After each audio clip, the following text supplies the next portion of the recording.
কেউ ধরো ফ্ল্যাট সাজাতে চাইছে বা তার বাড়ি সাজাতে চাইছে, সেই জায়গা থেকে তুমি যখন এত সুন্দর সমস্ত ক্রাফট ওয়ার্ক করো, ক্রাফটস দিয়ে সাজানো যেতে পারে, সুন্দর দেখতেও লাগলো, অথচ লেস এক্সপেন্সিভ হলো। That is most important. সাধারণত যখন কোনো বাড়িতে ঢুকি তখনই আমরা সাধারণত কয়েকটা রুম দেখতে পাই। যেমন ড্রয়িং রুম, ফার্স্টে ঢুকে ড্রয়িং রুম, দেন একটা বা দুটো বেডরুম, আফটার দ্যাট ঠাকুর ঘর, তারপরে কিচেন।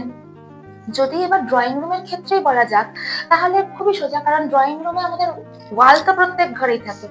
আমরা একটা ফ্লাওয়ার দিয়ে ওয়াল হ্যাঙ্গিং করতে পারি, অর্থাৎ কার্ডিজ পেপার কেটেই হোক, যেটা সব থেকে স্বল্প মূল্যে।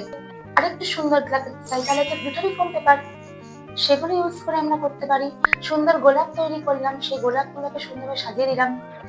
সিলিং যদি হয়, সিলিং এর প্রত্যেক ঘরের ক্ষেত্রে আমরা এটা করতে পারি। ড্রয়িং রুমও ভালো লাগবে, বেডরুমও ভালো লাগবে, কিডস ঘর ভালো লাগবে, ঠাকুর ঘরও ভালো লাগবে। সেটা কি না, একটা একটা পিসবোর্ড আমাদের সবার বাড়িতে থাকে, পিসবোর্ডটাকে রাউন্ড করে কাটলাম, সুতোর সাহায্যে যে কাগজের যে কাপ রয়েছে যাতে আমরা চা খাই, সেই কাগজের কাপগুলোকে বড় থেকে ছোট হিসেবে ধাপে ধাপে সাজিয়ে দিলাম। একটা ঝুলমুলি সুন্দর ঝাড় তৈরি হয়ে গেল।